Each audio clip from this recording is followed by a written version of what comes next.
Assalamualaikum warahmatullahi wabarakatuh.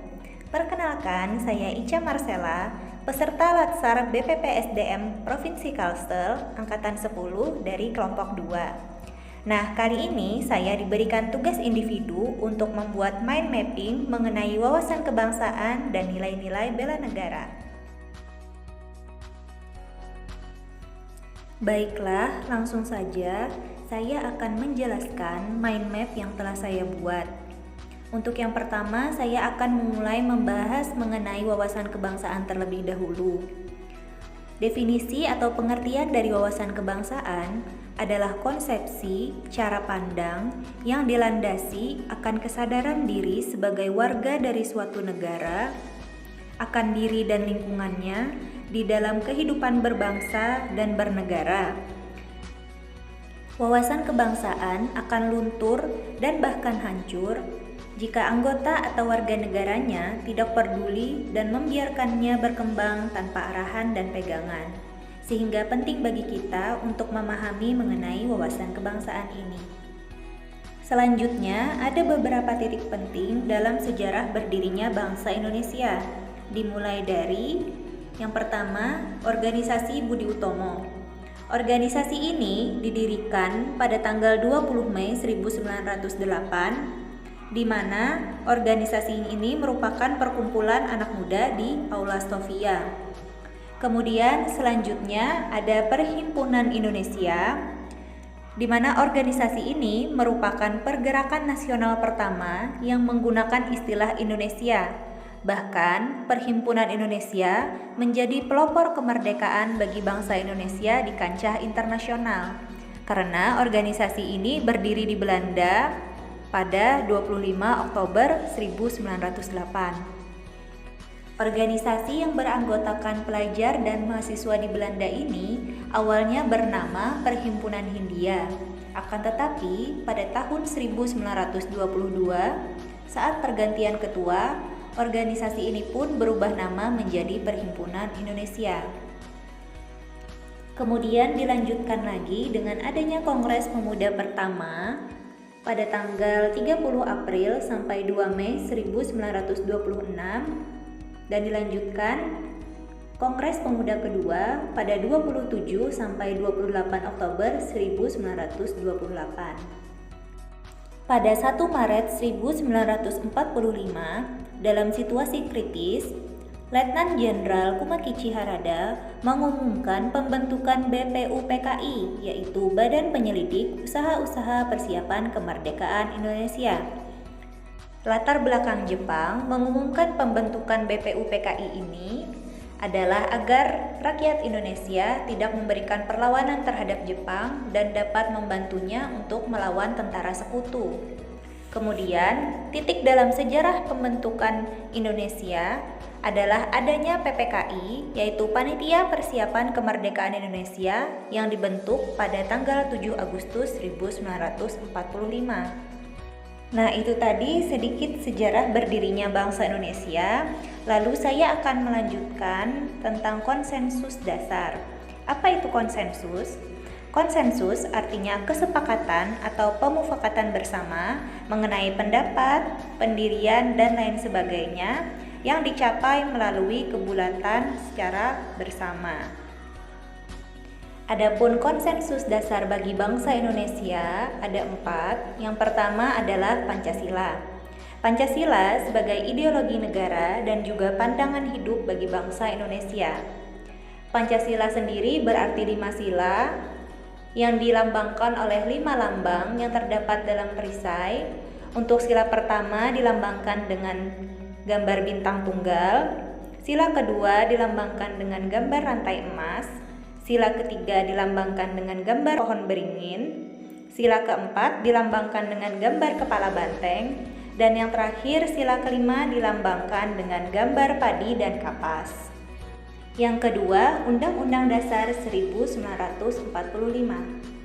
Undang-Undang Dasar 1945 sebagai hukum dasar tertulis yang terdiri dari 4 alinea, di mana dalam undang-undang ini berisi aturan dasar yang digunakan sebagai landasan pokok serta sumber hukum dari seluruh peraturan perundang-undangan yang berlaku. Kemudian yang ketiga ada NKRI, Negara Kesatuan Republik Indonesia. Indonesia merupakan negara kesatuan dengan bentuk pemerintahan republik. Secara konseptual, negara kesatuan merupakan suatu bentuk negara di mana kekuasaan pemerintahan berada dan dipegang pemerintah pusat. Suatu negara disebut negara kesatuan apabila pemerintah pusat dan pemerintah daerah tidak sama dan tidak sederajat. Kekuasaan pusat lebih menonjol dan tidak ada saingan bagi badan legislatif pusat dalam membuat undang-undang. Kekuasaan pemerintah daerah hanya bersifat derivatif. Kemudian yang terakhir, yang keempat, yaitu Bhinneka Tunggal Ika. Semboyan yang dipegang oleh burung Garuda ini memiliki arti berbeda-beda tetapi tetap satu. Selayaknya bangsa Indonesia yang memiliki keragaman, baik dari ras, suku, agama, dan juga budaya. Walaupun berbeda-beda, tetapi tetap satu, yaitu Indonesia. Untuk membedakan Indonesia dengan negara lainnya, maka wajib adanya identitas bagi Negara Kesatuan Republik Indonesia. Adapun identitas yang dimiliki oleh Negara Kesatuan Republik Indonesia adalah yang pertama yaitu bendera sangsaka merah putih. Yang kedua, lambang negara Indonesia, yaitu burung Garuda Pancasila. Lambang negara Indonesia berbentuk burung Garuda yang kepalanya menoleh ke sebelah kanan. Perisai berbentuk menyerupai jantung yang digantung dengan rantai pada leher Garuda, dan semboyan Bhinneka Tunggal Ika yang ditulis di atas pita dan dicengkram oleh burung Garuda.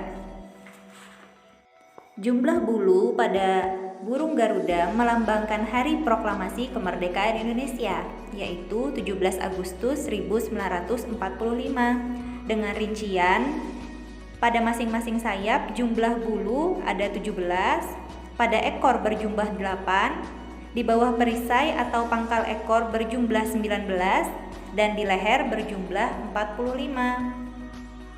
Selain itu, identitas NKRI lainnya adalah lagu kebangsaan, yaitu Indonesia Raya, yang diciptakan oleh W.R. Supratman.